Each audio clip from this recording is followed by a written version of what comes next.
Hey guys, Terramaster here. I just want to say I'm really sorry for this video, as well as the other two videos in this replay series as well. I was too far away from my mic the entire recording session, and I don't want to ask Curseof to have to record the matches again, and I don't want to lose out on his commentary, so I'm really sorry, but you're just going to have to deal with barely being able to hear me. It's okay. What I say isn't important anyway. Alright, enjoy. Hey Legacy community, it's Terramaster, and today we are starting a brand new tournament replay series from the Yugioh Legacy August Yugi-Kaiba Format 2002 tournament. And with me is the only person I could possibly have as a guest. Is this guy loves this format, our special celebrity guest. It's Curseof. What's up? Hey man, I'm a celebrity now. That's awesome. Thanks for having me. I love the format. Yeah, you are the perfect celebrity for Yugi-Kaiba, no doubt about that. Alright, so let's get into this top 4 match. As you can see, we have a regular here on Yu-Gi-Oh! Legacy, PaoloNS. He is topping regularly in speed duels, and now even in Yugi-Kaiba, so jack of all formats here. And Can't imagine. Have a non-speed duel player up top here, which is Krebz619. So advantage, you would think Krebs, since I think he plays older TCG formats primarily. But let's see if we can have a little bit of an upset here for one represent one for the speed duel community, maybe. Well, speed duel community already lost the rock paper scissors. It's not looking good. Yeah, it's not looking good. We're not as psychologically strong with the predicting the rock, the paper, and the scissors. All right, so you know this format a little bit more than I do, so I will let you call a lot of the analysis on the plays here. Okay, well, you know, full back row, understandable. You know, you gonna go first, you get the whole extra card, you get to set up your traps already. Nice to see. Spell, you know, nice bluff. But setting Maneater is something you actually don't normally see on the first turn, so that is a little bit interesting, especially when he has basically free summons on some monsters here. But, you know, whatever. He knows what he's doing. He's in top 4. Yeah, exactly. And we should point out that you barely missed making top 4. You were in top 8, so I was. Congrats on that. And thank you. Real quick, do you want to explain to people who may not be familiar with the format why you would want to bluff as opposed to keep something like Fisher in your hand? So bluffing is very, very useful for example. Trapmaster is a big monster used in the format. It's a flip effect monster. You get to target one of your opponent's cards, see if it's a spell card or see if it's a trap card. If it's a trap card, pop it. So setting spells is useful there. Along with that, sometimes, you know, a lot of mind games in this, right? Yes. It's a very mind game format where you have to make reads and use your resources accordingly to what you think your opponent is doing. Is exactly what I learned while mostly losing. Yeah. Just resource management is so huge. Yes, it is. So let's see if Paolo makes a more traditional move, so to speak. He does. He summons up Lajin, and he's going to go ahead and swing in as the trap hole is not activated there. His opponent is very, very happy to have that Lajin drop in the field here and just be able to get rid of that. Your goal, honestly, getting rid of Lajin as fast as possible from your opponent is so huge in this. Right, because there's only 3 of them, and they are the strongest level 4 lower beater in the format. So if you can send one to the graveyard, there's only 2 more you have to worry about. Exactly. And now we do see the first trap hole, and as you can see, he probably summoned the Battle Ox first, not the Lajin, to try to bait that out if it was there. Exactly, yes. You want your opponent to trap hole your other monsters besides Lajin. You want to save those for later on and potentially get them in. And speaking of Trapmaster, we mentioned that earlier. There he is. There he is. The legend himself. Yep. There it is. And there's the trap hole. So, yeah, Trapmaster would have been really, really good to set there, especially with his opponent having a full back row, potentially sniping out those trap holes before committing your second Lajin, but he's already down 2, which is absolutely huge. Yeah, it's going to be huge, especially since we haven't seen any other beaters from him. No Battle Ox, no Neo yet. He could still have them, but we'll have to see. Here comes a Neo, the Magic Swordsman. Again, he's checking for that, whether or not that's a second trap hole. Exactly, and, you know, nice little 1700 damage in here. Slowly going to work down your opponent. And, ooh, a Maneater off the top. Maneater off the top is going to be set and threaten that Neo, the Magic Swordsman, right away. And now I think it's going to take out the Lajin. Yep, definitely going to answer that Lajin here, especially since it didn't attack. Yeah, exactly. There's a little giant soldier of stone that can help him stall for a while, but the Wall of Illusion, I think, can also do that and maybe do it better. He's going to go with the stone soldier. I think that's overall fair, especially because he has Dark Hole in hand. If your opponent does answer your Wall of Illusion, then you have basically a free Dark Hole wipe their board, right? Yes, exactly. So you're right. When you have Dark Hole in your hand, you probably want your opponent to have more monsters on the field rather than have them with the ability to control what they can return to their hand. Exactly. It gives them the ability to actually play around your board wipes, which you definitely don't want early game. Oh, and there's the reinforcement to take out that soldier. There it is indeed. That Terramaster would be so nice, but now here comes that bluff. That last set card is simply a fissure. Now he's probably going to set the trap hole here. Right. If he does set the Terramaster, now you have a 50-50. Do you hit the spell? Do you hit the trap? You don't know. But or just drop a Dark Hole. It's a decent use of the Dark Hole. Get a nice 2 for 1, and he's going to go in for 1,000. Exactly. And when you're in top 4-2 especially, you're not going to see your opponent really commit more than 2 monsters to the board when you haven't spent a single board wipe, so definitely. Yeah. And there's why he felt comfortable summoning the Wall of Illusion. He had a trap hole to back it up. But his wall's going to get hit with the fissure. But now that Terramaster only has 1 target, and it is a battle. And there is it. There it is. It's set. Yep. And Trap Hole, honestly, the best possible target for this Terramaster here. Now, will we see him just drop the Dark Hole in fear of the set? It's not an uncommon play in the format. Maybe. And if he does that, he could swing in for 1,700 and bring in within 2 attacks. There it is. So for a lot of people watching this, this probably seems really, really weird to use a board wipe as a 1-for-1. But when you're in top 4, everyone's playing around resources, not committing too many monsters when your opponent has a blown up board wipe. And yeah, honestly, 1-for-1s are phenomenal, especially removing those flip effects. Yeah, I mean, you can really see how useful it's been, considering that at this point, Krebz pretty much has control of the game. Yeah, this man or bug can swap 1-for-1, but Krebz seems to have an advantage in that he can draw another monster and he has his trap hole. Exactly. And now we have yet to see it. Go ahead. Okay. I was going to say he drew this card Destruction, which is really good for him right now since he needs that man-eater bug. He can't just discard it.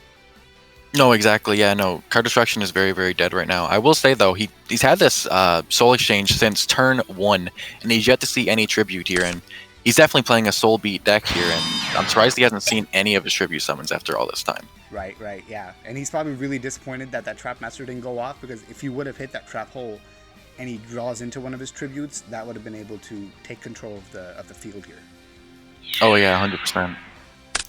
But he's going to get some control regardless here with that Man-Eater, take out that Neo, and hopefully draw a non-tribute monster now. Oh, draws the Neo. You should have to just hang on to that. Or set it. Oh, he's going to be 1 attack away from game here. Yeah, he needs to draw something good here, hopefully a defensive wall. Well, there's a Tribute. He's probably just going to have to pop that off right now. Yep. Imagine the big brain play of setting Judge Man. That's what's going to happen, though. No. The trap hole. There it is. There's a trap hole. Honestly, like, setting Judge Man would have been a very interesting play there. Like, his opponent has to draw a monster to out it, plays around trap hole. Yeah, if you had Wabaku, I think it'd 100% have been the right play. Yes, and also if you think about it this way, he's already used up 1 Battle Ox, 2 Neos, and 2 Battle Ox, 2 Neos, and 2 Lajin. So he's used up like 2/3 of his beat sticks already. Yeah, that's 3 beat sticks remaining. Yeah, in 26 cards. I think those are odds you can play around with.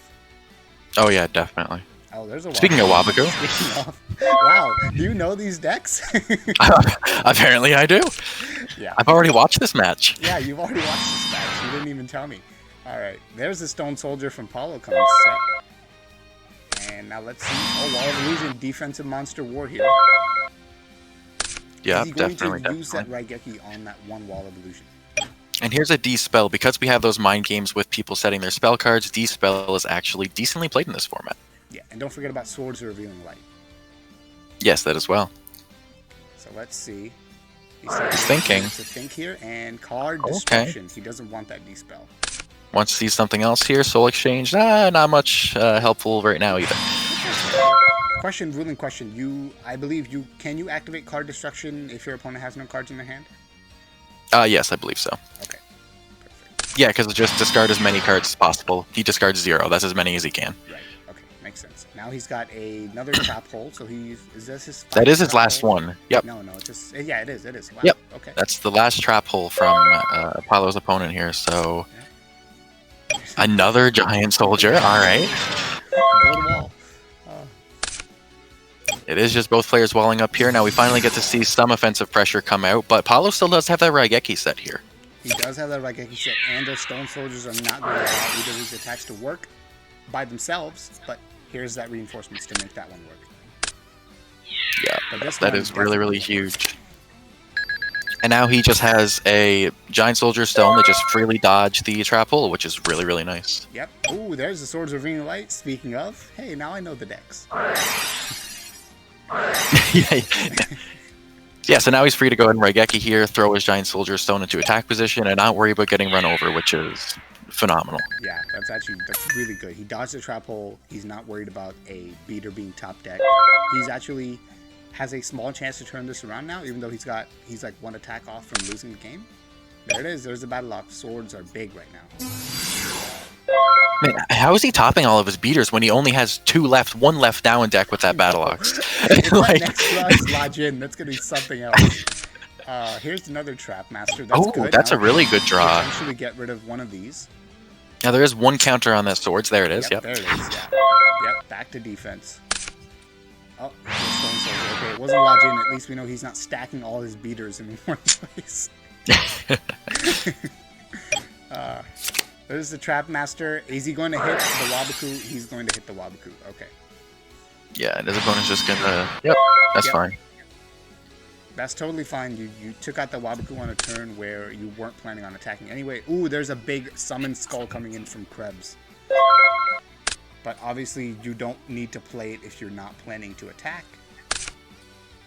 Here's a third Lajin from Paolo. Is that his last Lajin? That is his last Lajin. I'm pretty sure 2 of them got taken out very early. Yep. So he chooses not to play. He's being a little conservative with the last one, as I think he does have one board wipe to deal with. Yeah, Raigeki is still in the deck, and that is the more problematic of the 2. Exactly. Yeah. So here's that Pot of Greed, which allows you to draw 15 cards. No, I'm just kidding. Here's the Giant Soldier Stone switching to attack mode to take out that Trap Master.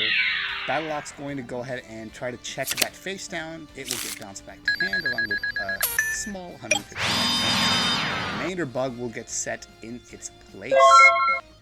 Remainder Bug. That's actually, yeah, that is huge. Yep. But it still only gets rid of half the defense here.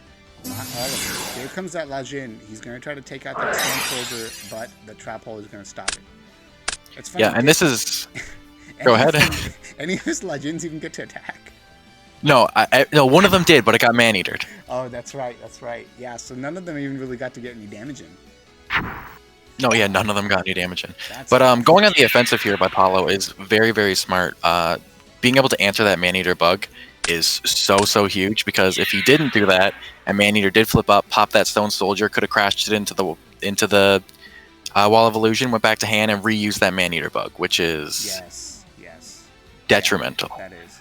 But my only concern here is he leaves himself wide open with 1100 life points, and he's depending on that Wabaku to save him, and then he has to top deck something. There's the Wabaku from the other side, and that Battle Ops is going to force trigger the Wabaku from Paolo. And now he's relying on this one card. Oh! What a top deck! That is such a Yugi moment. There's no cards in my deck that can save me, but they can stall me. Oh man, this guy actually has all the possible answers. Draws Swords Revealing Light at the best time twice in a row now. Unbelievable. Freaking believable. There's another Soul Exchange. Oh man, he needs to draw Tribute Monster. So this is the issue with this deck, is that, like, yeah, it's extremely powerful. You get big bodies on the board super easily, but if you don't have the combo, they're just a bunch of bricks. Well, there's the combo. Now he's got to hit one of the sets here, but which one? He's going to take out the Wall of Illusion. That's not the one. Wanted. It's not the one. It's not the one. You missed. He can't attack. I think you Yep. forgot. That's fine. Turn ends. Ooh, Happens. Oh, ho, no. ho, ho. Oh. Oh, Judgment. I see your oh, judgment and I raise you a summon skull. oh, oh, that's worst case That scenario. is. Oh, Fisher doesn't help. That's it. That's game one. Let's quickly get to the He end trusts the here. right Yankee. He tries the right guy just to flex. Just to flex. All right, game two. Let's see if anybody sided in a smoke screen or something cool here. Nope, we're still looking at Soul Exchange and defensive monsters. And well, look at this. Both players opening Pot of Greed. Both players opening Pot of Greed. Amazing. Here's Pot of Greed, draw 25 cards. Hey, look, he just threw the combo. Did he? Oh, he did. Yeah. Wow, that's impressive. So we have a little deck stacking going on here, potentially. We're going to have to investigate this. Here comes the Pot of Greed from the other end to draw 25. Oh my god, oh my god, out that man-eater. Out that man-eater, get your summon skull out first. No trap hole. Oh, that, oh my god. Oh, I but wish, I wish I could play like these guys. How do they draw like this? this is incredibly fast-paced for Yugi-Kaiba. Insanely. Oh man, we had two Pot of Greeds, a Soul Exchange, and a Fisher already. Amazing. Oh, and a Monster Reborn. Oh, is this modern Yu-Gi-Oh? How fast is this? Look at this. Look at this. Look at this aggro. board. Oh. And the best thing is that Paolo can follow up with his own Soul Exchange play now. Amazing. No big monster is sticking on the field for more than one turn. Yeah, look at that. Oh my god. Trap hole though. There's answers to every question. There is so much happening right now. This is such a turn from game one. I hope you didn't turn the video off after game one because this is amazing. I've never seen Yugi-Kaiba format play out like this. Normal summon Lodge-in, double Lodge-in. Double Lodge-in. What big balls. Oh, he had the right. But he got the Raigeki set, so Yes, I mean. I forgot about that. He's gonna set the man to dog. Interesting. I think I personally would set the soldier there, but we'll see how it turns out. Yeah, I'd have to agree with you there. I also would run for the Soldier of Stone, but we will see what happens. The bug mirror. Is he going to flip? He's going to bug for bug. He's got to do it. He's got to do it. He's going to do it. I mean, he has a trap hole. He's in a pretty good position. Yes, yes he is. He's going to go for that 1750. That's big damage. Big damage. That's more than a Battle Ox, to be fair. Man-Eater bug attacks twice. Speaking of Battle Ox, here he is. And is this what the trap hole was for? Exactly. Yeah, definitely. Alright. Oh, aggressive with the weaker monsters. I like it. Yeah, I also like this a lot. I think there's certain times where it's okay to commit to the board. This is definitely one of those times. No, he's switching the Mander bug to defense. Wait, get your life points back. Okay, there we go. Yep. Fisher, that doesn't help against his board. That is terrible. That's another advantage of having Mander bug face up, is you're kind of playing around Fisher. Exactly. And, oh, what a top deck. Doesn't he have Soul Exchange set? He does. He has Soul Exchange set, and there's no trap hole. But that's committing a lot to the board. I know, it is, but he could also just tribute the Mander bug and go for game here. Oh, he's not going to. Can we check Krebs' grave? What are the board wipes? Are there any board wipes gone? He has all. No. So, yeah. Yeah, I think that's probably what the fear was. But honestly, I don't know. And like, we have the benefit of knowing what the cards are, but man, he would have had it. He would have had it, but... He would have had it. I mean, at some point, he has to try to take out that face down, right? He can't just let his opponent draw into a board wipe, or maybe he wants to wait. out the board wipe first. He has Change of Heart set too. He doesn't have to skip his battle phase. Oh, you're so right. He really should go for it. Oh my god. Yeah, there it is. There it is. Yep, here it goes. Here it goes. Here it goes. That's it. GG. Oh. Amazing. I must say though, Krebs had some really bad luck with those draws. Like, there was a lot of things that could have helped him in that situation. Didn't have any of them. No. Here's that D-spell again. Nice. Oh, there's the D-spell target. Is the Madman going to D-spell turn one? No, he's not. No, he's gonna set it. The psychology is so important here. Like, there's no way to make the read of... He's got 2 traps in his hand, but he set the spell. Yes. Here comes that Stone Soldier, and he's going to go ahead and trade with that Man-Eater Bug. There's another read where I think he saw... Because he saw Man-Eater Bug be the opening play like the last 2 games, he went ahead and risked that it was the opening play this time. Yeah, and I mean, worst case scenario, you take, what, 700 damage, and you have a Giant Soldier of Stone sitting in an attack position. Honestly, you definitely try to out that Man-Eater Bug, like, as soon as you can. Yeah, especially since he could Fisher whatever it was in main 2. Exactly. There's another Man-Eater Bug. Yeah. Oh, he sided Ooh, it just desserts! I mean, I think he sided it in. We didn't see it in the other 2. Not many people main deck it, so it's probably a side, but... It's interesting siding it against a deck like this, because he doesn't... Maybe he saw last game that there were 3 monsters in the field at the same time, and he figured that if that situation happens again, he wants to punish Paolo for it. Actually, that's very true, because I think every single game, Paolo was, like, extremely low, and was committing a bunch of monsters to the board. So Just Desserts would have answered him, I think, game 1 and game 2. Okay, so this is just like a style not against the deck, but against, like, the play style. Exactly, yeah, and that's what really Just Desserts is in this game, is you side it in if you see your opponent commits a lot of monsters. And he just set reinforcements. He hasn't set it. Here's a logic. Here's a trap hole. Easy trap hole. Easy trap hole, yeah. Here's a battle off. Here's another trap hole. Maybe not so easy, but a trap hole nonetheless. Yeah, I don't know, I feel like I would have just let him swing in with that Battle Ox. Yeah, I would have allowed 1700 as well, and then I think you would want to save the Soul Exchange still for something face down, if you can. But he has a second trap hole, so he's probably feeling okay about himself. Yeah, like, set this Man-Eater. Easy Soul Exchange. Easy, yep. There's your Soul Exchange target. And he's... Oh, Ooh. play swords. Nah, I think he's still on board presence, so... Agreed. Yeah. Okay, so Judge Man is now a big threatening boy, but he gets fissured. And nobody can keep anything on field this game. I know. So, give me that, Judge Man. The good old Fisher Monster Reborn combo. Kill your monster, take it. And 22 to the face. Slaps him in the face for 22. Oh, Wall of Illusion, though. Yeah, and Fisher right back at you. And he's going to try to go in for 1,000? Yes, he is. He's going to do it. That's big damage. I think he's depending on that trap hole to allow Wall of Illusion to live. Yeah, most likely. But his opponent doesn't really have much of an answer anyway. Oh, but he summoned his own wall, and he did not trigger the trap hole. He risked a suicide attempt, and he risked a potential Wabaku, causing it to be not a suicide. But no attack. Yeah. So let's see what happens here. Nope, just a defense. Both players do not want to crash these walls.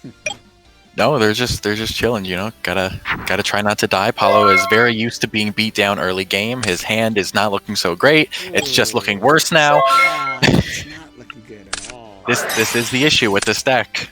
Yeah, but that is a amazing top deck. That is an incredible top deck. He's gonna go in for 2K here. He's not gonna tribute in main phase 1. I wonder if he will in main phase 2. Yeah, definitely in main phase 2, and that'll be met with a trap hole. Perfect, yep. So he got the damage in, and he got rid of the trap hole as well played. See, that's a big brain play. Not many people who are brand new to this format are going to make that play. They're going to tribute immediately, right? Yep, exactly. It's not inner conflict. it's a real thing to talk. You have control in main phase 2 as well. That's the thing. Main phase 2 exists. Yep, there's that Trapmaster, which has got 3 valid targets, 1 miss. It's magical hats. The opposite of magical hats, what am I saying? Oh, has another valid target. Yep. So 80% chance here if he chooses to flip it. He does not. No, just gonna hold on to that. We got another Wall of Illusion. Okay. Yeah. I'm surprised he didn't flip that. Wait, why wouldn't you flip that? I know, I would have flipped it too. You flip, smack it into the wall, and set it again. Yeah. Yeah, that's perfect, because that wall was in defense. That's a big brain play missed. And then even if he targeted the Raigeki, flip up your D-Spell. Oh, yes. Yes, that's true. That was like the prime time to use Trapmaster. I think that was a big missed opportunity. When you have D-Spell and Trapmaster, you are guaranteed to get rid of 1 card. Yeah, I think that was definitely a misplay on Paolo there. Yep, here's Pot of Greed, which allows him to draw 2 cards in case anybody... But no soul exchange. Poor Paolo. He just has these 2 summon skulls and no way to get them on field. Oh, and another trap. He's gonna use his swords now. He has to. Yeah. A D-spell here would be crippling, but he doesn't have one. So there's 1. He's got 2 turns left. Draws a Wabaku. He does have 2 Wabakus now. One set and 1 in hand. Okay, so he's got 4 turns left. Okay, there's one. There's one. So he gets rid of 1. There's a summon skull, and he's not gonna return that. Oh, jeez, his opponent drew 1. Oh, that's so rough. That is terrible. Oh, man. These big monsters don't live long. They really don't. There that goes. There goes swords. Nice easy fissure, yeah. Yep. Alright, gotta go in for 25 here. Oh, he's gonna go in for 5,000.